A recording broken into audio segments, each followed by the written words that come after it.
ഞാൻ പറയും ഇപ്പൊ കുറെ പേര് മറ്റേ 2K കിഡ്സിന് വെറുതെ ഒരുമാതിരി എന്ത് ഇൻസ്റ്റാഗ്രാം തുടങ്ങി കഴിഞ്ഞാൽ 2K കിഡ്സ് ടെറർ ആണെന്നൊക്കെ പറഞ്ഞിട്ട് ഉള്ള ഒരു ഭയങ്കര ഷോക്ക് പരിപാടിയാണ് ഞാൻ ഈ കാണുന്നത്. അതായത് ഈ 90s കിഡ്സിന്റെ അടുത്താണ് എനിക്ക് ഇപ്പൊ ചോദിക്കുന്നത്, നിങ്ങളൊക്കെ എന്തോ തങ്ക കുടങ്ങളായിരുന്നു ആ സമയത്ത്. പിന്നെ കുറെ പേര് സിനിമയെ കുറ്റം പറയണം, എന്തോ മാർക്കോ കണ്ടിട്ടാണ്.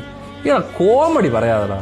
എന്നാ പിന്നെ ഈ എന്തൊന്നും നമ്മുടെ മറ്റേ ചേട്ടനുണ്ടല്ലോ നമ്മുടെ ജിസ്ജോയിലെ പടം കണ്ട് എത്ര എണ്ണം ഇവിടെ നന്മയോളികളായിട്ട് നടക്കണം. ഇവിടെ ഈ ആണ്ടിനും ആവഴിക്ക് ഒരു വയലന്റ് പടം ഇറങ്ങിയെന്ന് പറഞ്ഞാൽ അതാണ് എല്ലാം. എന്തൊരു കോമഡിയാണ്, എനിക്ക് മനസ്സിലാവാത്തതുകൊണ്ടാണ് ഞാൻ ചോദിക്കുന്നത്. സിനിമ ഇൻഫ്ലുവൻസ് ചെയ്യുന്നുണ്ടോ എന്ന് ചോദിച്ചാൽ ഉണ്ട്, ഇല്ലാന്ന് ഞാൻ പറയുന്നില്ല. പക്ഷെ അത് മാത്രമല്ല, ഇറ്റ്സ് എവറിത്തിങ്. അങ്ങനെയാണെങ്കിൽ നമുക്കൊന്നും ചെയ്യാൻ പറ്റില്ല, എല്ലാം റെഗുലേറ്റ് ചെയ്യേണ്ടി വരും. ഈ പറയുന്ന സോഷ്യൽ മീഡിയയും OTT പിന്നെ എന്ത് ജീവിതോടെ. അല്ലാതെ ഈ പാവപ്പെട്ട പിള്ളേരെയും വെച്ചിട്ട് ഈ ജനറേഷൻ മൊത്തം കൂറയാണെന്ന് പറയാൻ പറ്റൂല.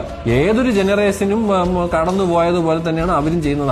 അവരുടേതായ രീതിയിൽ അവർ ഫ്രീഡത്തിന് വേണ്ടി അവർ എന്തൊക്കെയോ കാട്ടിക്കൂട്ടുന്നു. പക്ഷെ ഞാൻ പറയാം, ഈ കയ്യാങ്കളി ജൊഞ്ചക്സ് എന്റെയൊക്കെ ഞാൻ കാര്യമായിട്ട് പറഞ്ഞു, ജൊഞ്ചക്സ് ഒക്കെ നമ്മളൊക്കെ പണ്ട് കരാട്ടെ സാറ് പോലും തരൂല ആ സാധനം കയ്യിൽ. ആ ലെവലിൽ ഞാൻ കരാട്ടെ പഠിച്ചെടുത്തനാണ്.